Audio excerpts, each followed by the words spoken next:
എല്ലാവർക്കും നമസ്കാരം. ഇത് ബുള്ളറ്റിൻ്റെ ക്ലാസിക് 350 എന്ന് പറയുന്ന വണ്ടിയാണ്. അപ്പോൾ ഈ വണ്ടിക്ക് ഒരു ഓയിൽ ലീക്കുണ്ട്. എഞ്ചിൻ ഓയിൽ ലീക്കാവുന്ന ഒരു കംപ്ലയിൻ്റ് ഉണ്ട്. അങ്ങനെ ആ കംപ്ലയിൻറ്റ് കാണിക്കുന്നതിന് വേണ്ടിയാണ് കസ്റ്റമർ ഷോപ്പിൽ വണ്ടി കൊണ്ടുവന്നത്. അപ്പോൾ ഞാൻ ഇത് ലീക്ക് അറിയുന്നതിന് വേണ്ടി ടാങ്കൊക്കെ ഇളക്കി മാറ്റി.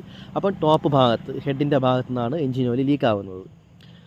അപ്പോൾ നമുക്ക് നോക്കിയാൽ തന്നെ അറിയാൻ പറ്റും. ആ ഹെഡിൻ്റെ ഭാഗത്ത് നോക്കിയാൽ വ്യക്തമായിട്ട് കാണാൻ പറ്റും എഞ്ചിൻ ഓയിലാണ് അതിൻ്റെ ചുറ്റിലും ലീക്കായി പൊയ്ക്കൊണ്ടിരിക്കുന്നത്. അപ്പോൾ എന്തുകൊണ്ടാണ് ഇതിൻ്റെ ഓയിൽ ലീക്കാവുന്നതെന്നുള്ളത് ഞാൻ പറഞ്ഞുതരാം.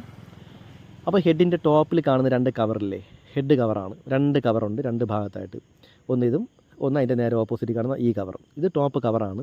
അപ്പോൾ ഈ കവറിൻ്റെ അടിഭാഗത്തു നിന്നാണ് ഓയിൽ ലീക്കായി പൊയ്ക്കൊണ്ടിരിക്കുന്നത്. അപ്പോൾ അത് എന്തുകൊണ്ടാണ് അത് ലീക്ക് ആവണം എന്നുള്ളത് ഞാൻ നിങ്ങൾക്ക് വ്യക്തമായിട്ട് കാണിച്ചു തരാം. അതിനുവേണ്ടി നമുക്ക് ഈ ടോപ്പ് കവർ ഇളക്കണം. രണ്ട് കവർ നമുക്ക് ഇളക്കണം. ഇളക്കിയെടുത്താലേ അത് വ്യക്തമായിട്ട് കാണിച്ചു തരാൻ പറ്റും. ഞാൻ ഇളക്കിയെടുത്ത് കാണിച്ചു തരാം. അതിൻ്റെ അലങ്കി ബോൾട്ടൊക്കെ ഇളക്കിയിട്ട് ടോപ്പ് കവർ ഞാൻ ഇളക്കിയിട്ടുണ്ട്. രണ്ട് കവർ ഇളക്കി. അപ്പോൾ ഈ ടോപ്പ് കവറിൽ കാണുന്ന ഒരു കറുത്ത സാധനം കണ്ടില്ലേ, അതിൻ്റെ ഹെഡ് ബീഡിംഗ് ആണ്. നമ്മൾ ബൈക്കിലൊക്കെ വരുന്നത് തന്നെയാണ്.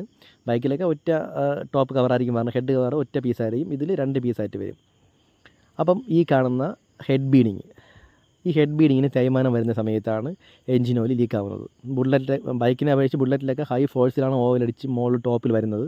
ആ സമയത്ത് ഈ ഹെഡ് ബീഡിങ്ങിന് തേയ്മാനം ഉണ്ടെങ്കിൽ ഓയിൽ ആ ഗ്യാപ്പ് വഴി ഓയിൽ ലീക്കായി പൊയ്ക്കൊണ്ടിരിക്കും. അപ്പോൾ ഈ വണ്ടിക്ക് അതാണ് സംഭവിച്ചിട്ടുള്ളത്. അപ്പോൾ ഈ രണ്ട് ഹെഡ് ബീഡിങ് മാറിയാൽ ഈ വണ്ടിയുടെ ഓയിൽ ലീക്ക് പൂർണ്ണമായിട്ടും മാറും.